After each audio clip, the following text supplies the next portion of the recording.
Taking a pause, Susan found herself standing before imposing iron gates, their height dwarfing her. She let out a weary sigh, realizing this was her final hope, the last address on her list. The thought of rejection filled her with dread, leaving her heart heavy in her chest. She was on the edge of her resilience, fatigue and desperation washing over her like a relentless tide.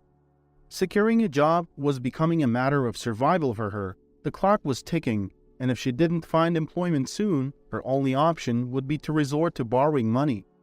The mere thought of it made her stomach churn, but even then, she struggled to think of anyone who could lend her the financial support she needed.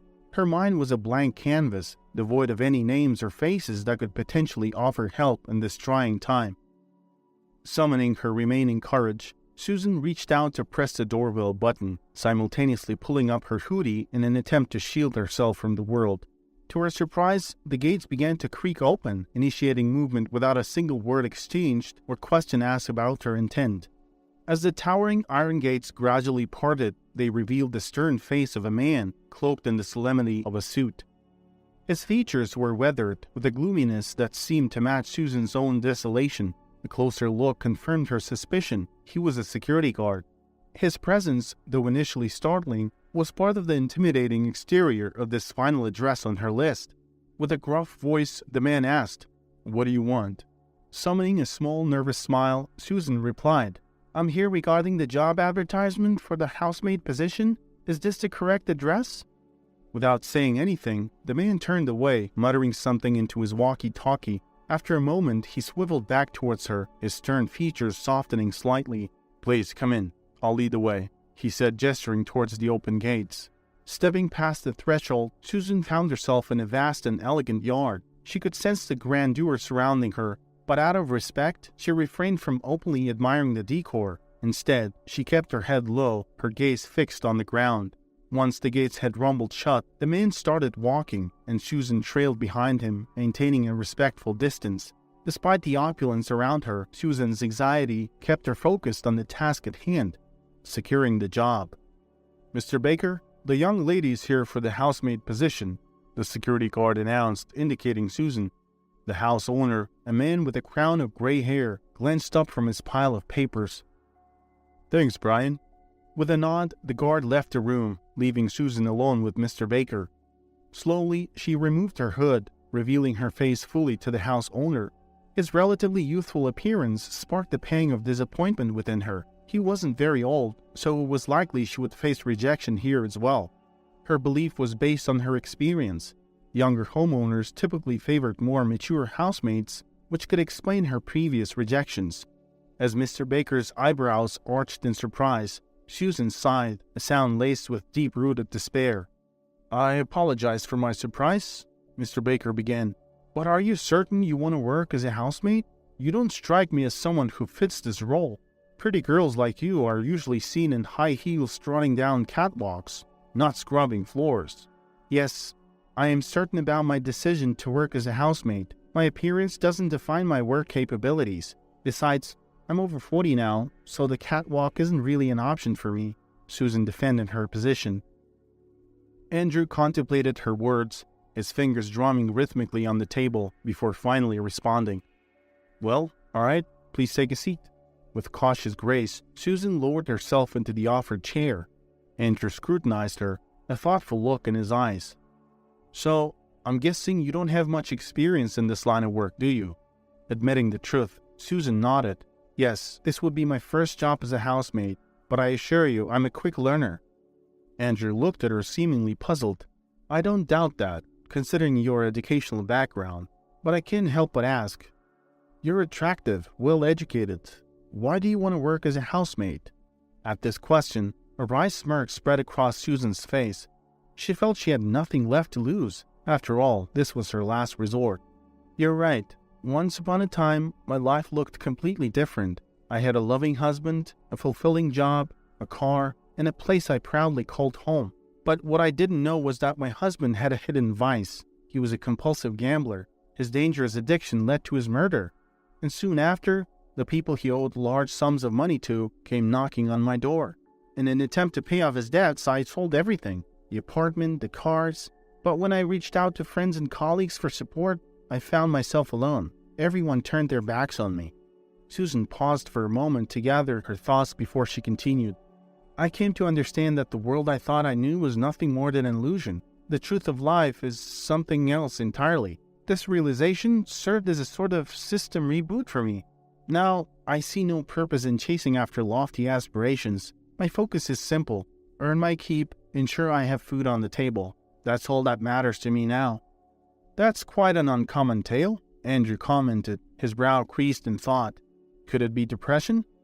I assure you, I'm not depressed, Susan responded, her tone resolute. Do you think I didn't try to find a job fitting my qualifications? My specialty is very niche, but my personal history always seems to overshadow my capabilities. It's frustrating when people express sympathy yet offer no tangible help. I know you probably won't hire me either, but at least venting has made me feel a bit lighter. With that, Susan rose from her seat, ready to make her exit. As she made her way towards the door, Andrew's voice echoed. Wait, she halted mid-stride, turning around in surprise. You're hired, he declared, causing Susan's eyes to widen in disbelief. I do have one more question, though. Was this your first attempt at applying? No, Susan replied, a hint of relief seeping into her voice. Your house was the last on my list. Why didn't the others hire you? Andrew asked, curious. With a shrug, Susan simply said, the wives were against it? At her response, Andrew let out a hearty laugh. I should have guessed. Well, welcome aboard. My wife passed away 11 years ago. You won't have to worry about any objections here. Susan found herself acclimating quite well to her new environment, largely due to the homeowner's assistance. Andrew was always patient, taking the time to demonstrate how various tasks should be performed. For some reason, he seemed to apologize frequently, which Susan found oddly comforting, a testament to his kind and understanding nature. We had an elderly lady working here before you, Andrew confessed one day. She was the only housemaid we've ever had. 2 months ago, she decided to retire for good, planning to spend her time with her grandchildren. I tried my best to keep the house clean and even cooked meals. I'm used to cleanliness, but it turned out to be a more challenging task than I anticipated. At his earnest admission, Susan couldn't help but burst into laughter. It's not as difficult as you might think, she reassured him. The key is understanding your responsibilities and ensuring tasks are completed on time, just like any other job, really. Despite her initial optimism, Susan quickly realized that her job wasn't going to be easy. The house required a significant amount of work. Though not immediately noticeable, a layer of dust had settled everywhere, indicating that the house hadn't been cleaned thoroughly for quite some time. And the kitchen, she discovered, was a completely different challenge altogether. The state of disarray spoke volumes about the daunting tasks that lay ahead for her. One evening, after they had finished dinner, a meal Andrew insisted she share with him whenever they didn't have guests, he made an unexpected proposition. Susan, the weather outside is quite lovely, he began, his voice tentative. I hope I'm not overstepping, but would you be open to sharing a glass of fine wine with me? I've forgotten how good fine wine even tastes, Susan confessed. As they settled into the rocking chairs, they engaged in relaxed conversation. Andrew broke the silence. I have a daughter. She lives in Portugal. She initially went there for her studies, but decided to stay on. Now I just send her money every month. As he shared this, Andrew covered his face with his palms, letting out a deep, sorrowful sigh. The serene atmosphere was momentarily tinged with a sense of melancholy. Recently, I've been acting more like an automated teller than a father, Andrew admitted, his voice filled with regret. We've lost our connection. She only calls when she needs more money, and I only call her to confirm that she's received it. Intrigued, Susan asked, Does she ever visit you? In the past 4 years, she's only been here twice, Andrew confessed. Have you tried inviting her over? Susan suggested. No strings attached, just ask her to come home and spend some time with you. Andrew looked at her, contemplating. Do you think it would make a difference? Honestly, you never know until you try, Susan replied encouragingly. Andrew spent the next week mulling over Susan's suggestion, weighing its potential and considering the implications. Every evening, Andrew and Susan found themselves seated on the patio, engaging in deep conversations. Andrew only broached the topic of Susan's past once, respecting her privacy and demonstrating a sensitivity towards her difficult history. You know what, Susan? I genuinely appreciate you, Andrew said one evening, his tone sincere. both as a person and as a housemaid. There's a certain warmth that you exude. Since you started working here, this house has begun to feel more like a home. I want you to take your time here to heal, to regain your strength, but eventually, I believe you should reclaim your life. A vibrant woman like you shouldn't be lost to the world. Don't misunderstand me. I'll support you in every way I can." Susan offered him a melancholy smile. "I don't even know what to say, Mr. Baker. The thought of returning to a normal life isn't something I'm ready to consider just yet." No, take your time," he hastened to reassure her. "I didn't mean to rush you. If it were up to me, I'd be delighted to have you continue to care for my house and stay here for as long as you need." Susan laughed, her spirits visibly lightening. "Honestly, I never thought we'd have this conversation. I must apologize, but when we first met, you seemed quite intimidating." Andrew responded with a chuckle. "Well, as they say, never judge a book by its cover." In that moment, Andrew's gaze lingered on Susan a bit longer than usual, causing her to blush. Realizing his unintentional effect, he quickly diverted the conversation. "I completely forgot to mention that I followed your advice. My daughter is arriving tomorrow. Can you believe it?" Although she took some time to respond, she called back within 10 minutes and confirmed that she'll come. And here's the surprise. She's bringing a friend along. I'm guessing it's her boyfriend or maybe even her fiancé. "That's wonderful news. We should prepare something special to welcome them," Susan suggested, her face lighting up with enthusiasm. Seeing her excitement, Andrew couldn't help but chuckle. "All right, Susan, I don't want to keep you up too late tonight. I can see how your eyes lit up at the idea of preparations, and you've completely forgotten about our conversation. You should go ahead and get some rest." Sandra arrived in grand style, making quite the entrance. She swept into the house, suitcases bursting with stylish clothes and extravagant dresses. Dressed in the latest couture, she was adorned with an array of sparkling jewelry, a walking testament to a life of luxury. When Susan heard the commotion from the kitchen, she knew the guests had arrived. Rather than rushing out to greet them, she focused her energy on setting the table meticulously, determined to prepare a delicious meal for Andrew's daughter. Though she hadn't met her yet, Susan held a deep respect for Andrew, and this respect extended to his family due to the kind and considerate way he had treated her. Half an hour later, all the guests were settled comfortably in the grand dining room. The room was filled with the comforting aroma of a home-cooked meal and the sound of gentle conversation. The table was beautifully set, the gleaming cutlery arranged with precision beside the fine china plates. With a sense of purpose and a warm smile, Susan moved effortlessly around the table. She carried a large bowl filled to the brim with spaghetti entwined around juicy homemade meatballs. As she served each guest, her movements were a seamless dance of hospitality. Andrew took his first bite and was instantly taken aback by the incredible flavor. He was no stranger to good food, but the meal Susan had prepared was truly exceptional. It was a beautiful blend of flavors, perfectly seasoned and expertly cooked.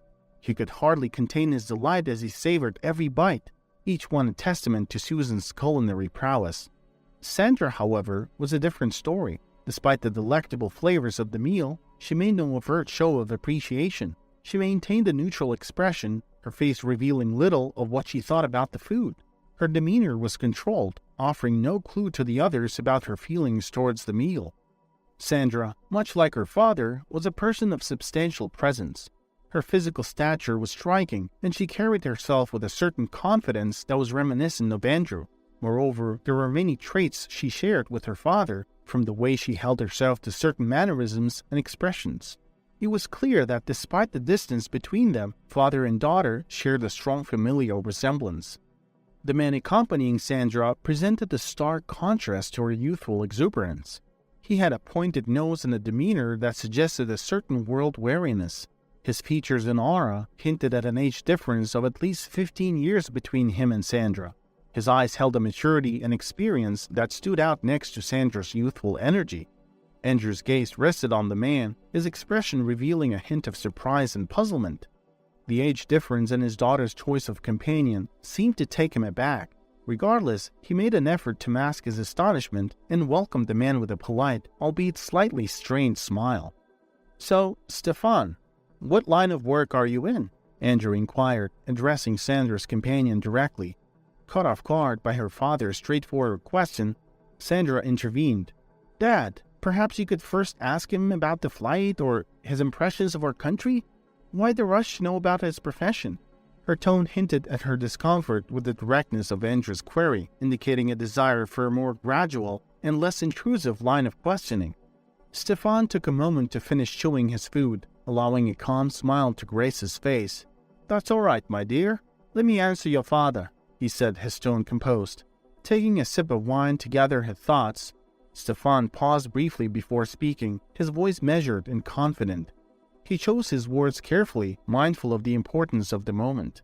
"I work as a talent manager," Stefan began, his voice steady. "My job revolves around collaborating with models, actors, singers, and various other creative individuals. Essentially, I specialize in connecting the right people together, leveraging my network to foster opportunities and collaborations." Andrew listened attentively, his response limited to a nod of acknowledgement. His silence indicated that he was absorbing the information, though his thoughts remained concealed. "So, how did the two of you meet?" Andrew inquired, his curiosity piqued. Sandra and Stefan exchanged a brief glance, their hesitation evident. Sensing their discomfort, Sandra swiftly interjected. "We actually met at an art exhibition, Dad." Andrew picked up on the subtle cues, realizing that discussing the details of their relationship was making them uneasy. Understanding their unspoken boundaries, he decided to shift the conversation to a different topic, respecting their privacy. As Susan quietly attended to her duties, moving gracefully around the dining room and clearing empty plates, she couldn't help but sense Stefan's lingering gaze upon her. The intensity of his gaze didn't go unnoticed, and Sandra, too, began to notice the subtle glances exchanged between Stefan and Susan. After Susan excused herself from the dining room and retreated to the kitchen, Sandra seized the opportunity to address the situation.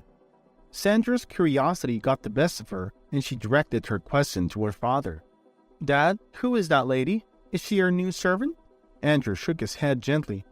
"No, Sandra, she's not a servant. Susan is more like an assistant who helps me with household chores and manages the day-to-day tasks."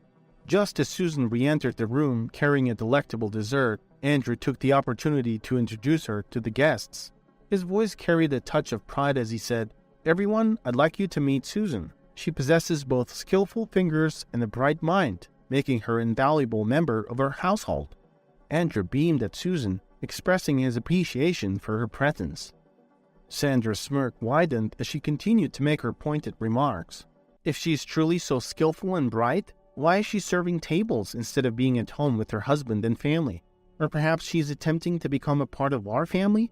Her words dripped with condescension and skepticism.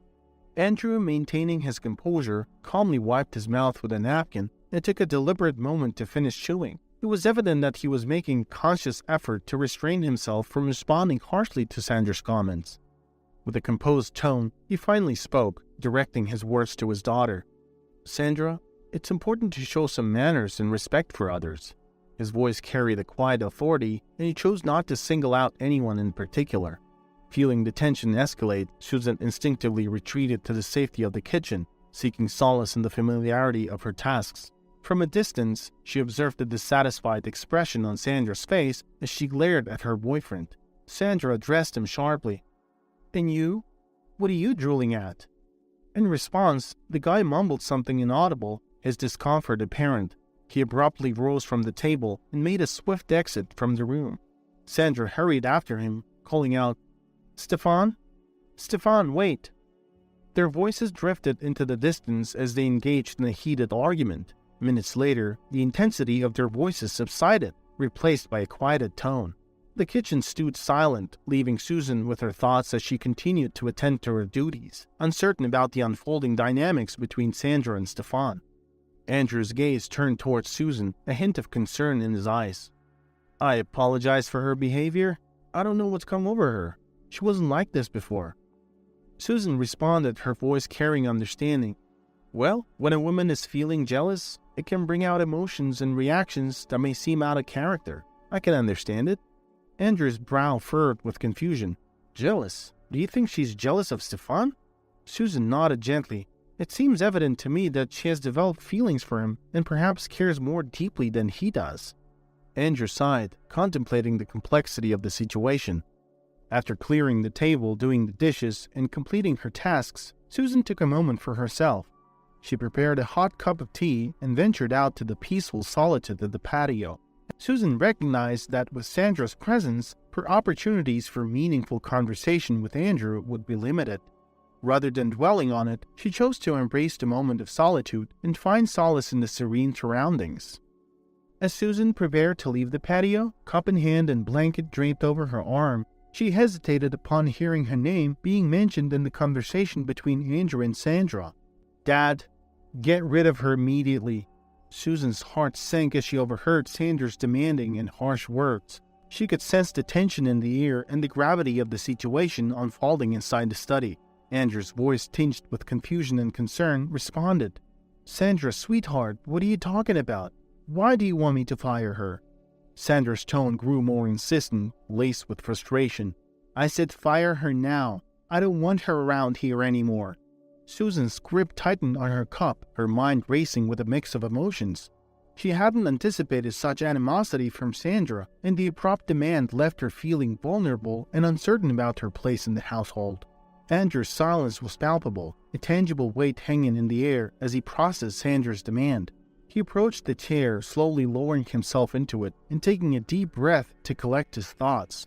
The room seemed to hold its breath, waiting for his response. "Well, first of all, I need to understand why you want her to leave. And secondly, since when are you telling me what to do?" His words carried a sense of authority, a gentle reminder that he was the one who held the final say in matters concerning the household.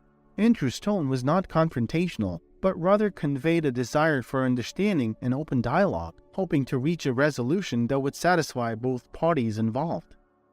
"Dad, didn't you see what happened? Do you really think some servant's life is more important than your daughter's happiness?" Andrew's smile faded, replaced by a thoughtful expression as he contemplated Sandra's words.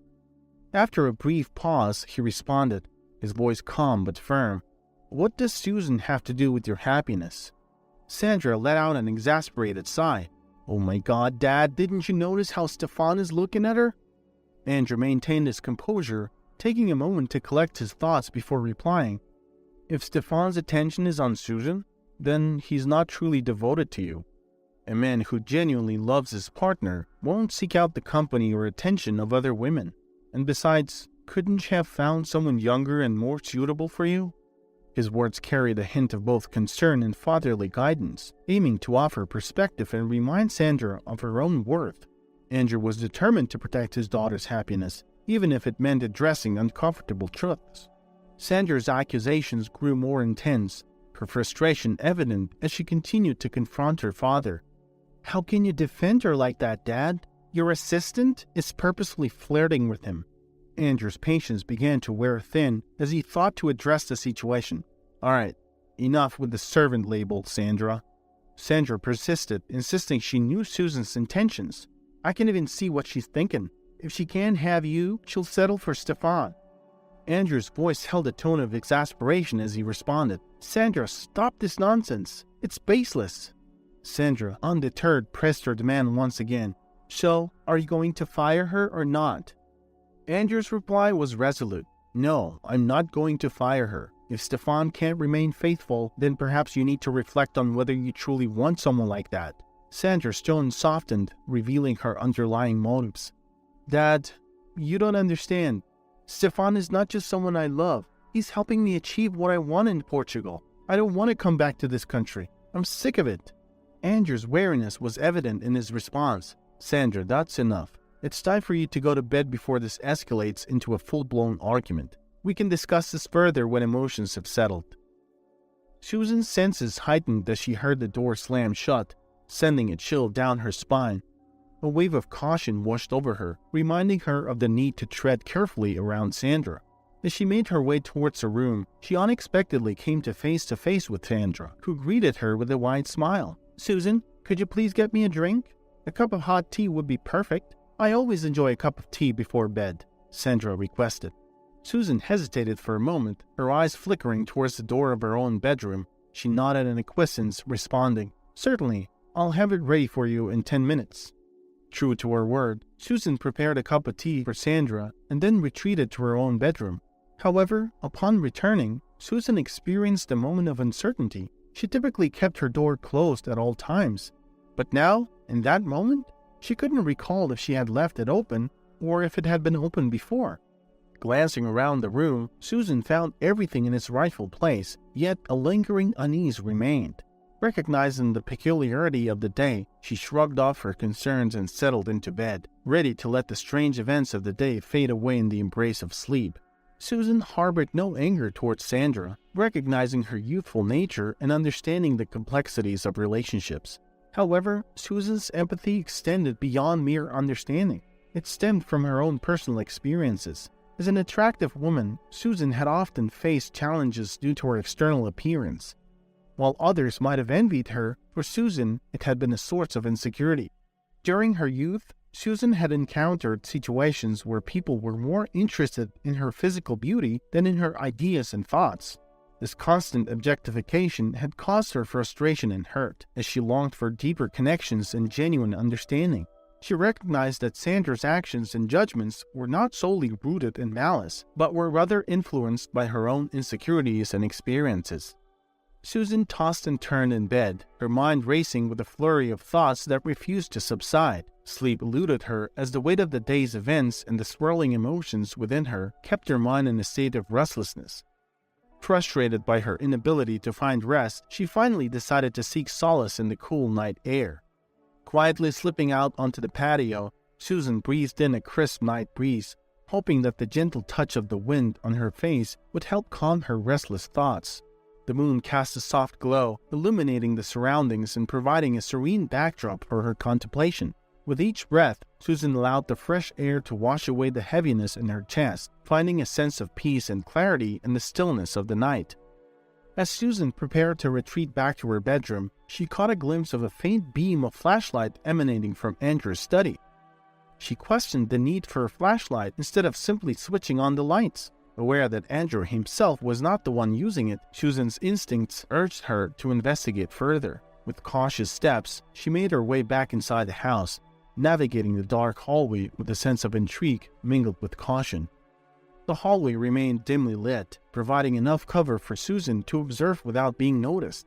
In the shadows, a figure materialized, moving stealthily from the study towards the room where Stefan and Sandra were staying. A shiver ran down Susan's spine as she realized something was amiss. An air of secrecy and uncertainty hung in the air, fueling her curiosity and concern. As Susan focused on preparing lunch in the kitchen, the tranquility of the morning was abruptly shattered by the sudden intrusion of chaos. Sandra burst into the room, her face contorted with anger and frustration. Andrew followed closely behind, his expression a mixture of concern and urgency. "Dad, you know that I wouldn't have taken it, let alone Stefan. There isn't anyone else except her." Sandra's voice carried a mix of frustration and despair, emphasizing the gravity of the situation. Her words seemed to imply that Susan was somehow involved or responsible for the predicament at hand. Andrew, his eyes filled with desperation, turned to look at Susan, seeking some sort of resolution or guidance in the midst of the chaos. His gaze conveyed a plea for understanding, a silent request for Susan to shed light on the situation and offer a path forward. Susan's heart skipped a beat as she heard Andrew's request for her to accompany him to her own bedroom. A sense of unease washed over her, and she fought to control the surge of emotions that threatened to overwhelm her. Susan responded with a measured tone. "Okay, sure." She followed Andrew, her steps guided by a mix of curiosity and trepidation, as they made their way towards her bedroom, uncertain of what they would find inside. As Andrew cautiously entered, his movements were hesitant and lacking in conviction. It was evident that he wasn't fully committed to searching through Susan's personal belongings. He feigned an attempt to rummage through the drawers and closet, his actions merely a facade. Perhaps he was seeking confirmation rather than concrete evidence. Suddenly, Sandra's voice pierced through the halls, loud and filled with accusation. Her words echoed the sentiment that someone from outside couldn't possibly have stolen the key, insinuating that someone within her midst was responsible. Susan's mind raced, trying to make sense of the situation.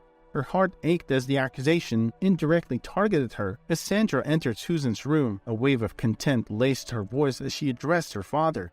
"Did you search everywhere, Dad?" Her tone dripped with accusation, insinuating that Andrew hadn't been thorough enough in his search. Andrew, though hesitant, affirmed his efforts. Yeah, I did. Silently, Sandra began her own inspection, meticulously combing through Susan's belongings. She left no stone unturned, peering into drawers, examining the closet, and even checking under the bed and behind the shelves.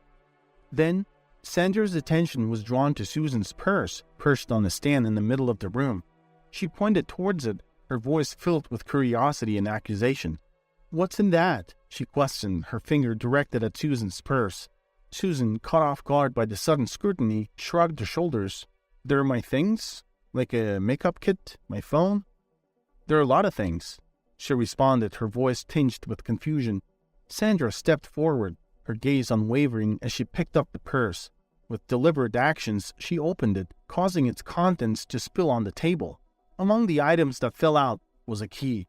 Sandra's shock was palpable as she recognized it. Gasping, she confronted Susan and Andrew with a mixture of surprise and satisfaction. "That's my dad's keys to his safe. What is it doing in your purse?" Sandra's accusation hung heavy in the room, leaving Susan utterly bewildered and caught off guard by the unexpected turn of events. Sandra's slight smile and cryptic words only added to the mystery, leaving everyone present grappling with the revelation and its implications. Andrew's expression twisted with a mixture of frustration and resignation. He addressed Susan with a sense of remorse in his voice. "Susan, I apologize. I understand that a simple apology is not sufficient to make up for the confusion and distress caused by the situation. Please don't go anywhere." Turning his attention towards Sandra, Andrew's tone grew stern. "Sandra, you're coming with me."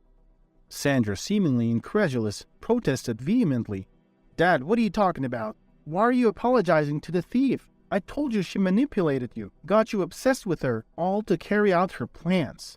He listened patiently, absorbing her words without interruption. However, as Sandra's questioning came to an end, Andrew's response held a hint of sadness and disappointment. "Sandra, my dear, I know it was you who planted the key in Susan's purse.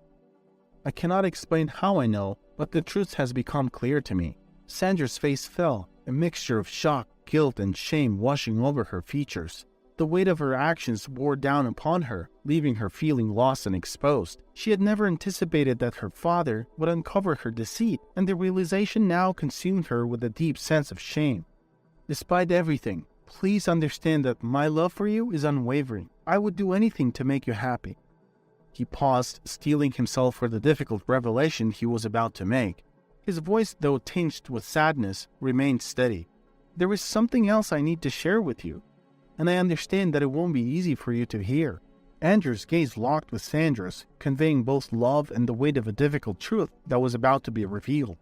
"Sandra, sweetheart, it's ironic, but you have unknowingly prevented a great theft." Sandra frowned in confusion. "Have you ever told Stefan about what I do for a living?" "Dad, he's my boyfriend and a future fiancé. Of course I share about my family with him." That's when everything clicked for Andrew. He told her daughter about Stefan, who was sneaking around in her father's study late at night that day, thinking everybody was asleep. He was looking for the keys to the safe. The safe contained important papers that some people were ready to pay a large sum for. As Andrew talked, Sandra had flashbacks to every time Stefan asked her specific questions. It slowly dawned on her. Sandra was getting mad at herself and at her boyfriend. She wanted to confront him, and as she turned to go and see him face to face, Andrew stopped her. "He's on his flight back to Portugal right now. He left a fake note for you on the table. I hope you won't fall for that." But Sandra was adamant. She picked up her phone and stormed out. 2 hours later, the door screeched open. Sandra burst into the room, her tear-streaked face revealing the pain and regret that had consumed her. Andrew, visibly concerned, immediately turned his attention to his distraught daughter. "Sandra, are you okay, honey?" he asked, his voice filled with a mixture of worry and empathy. Amidst her sobs, Andrew managed to speak between gasps for breath. "Dad, you were right. He was indeed a scammer. He didn't even talk to me. He just left." It was clear that the reality of her situation had come crashing down upon her, leaving her feeling vulnerable and alone.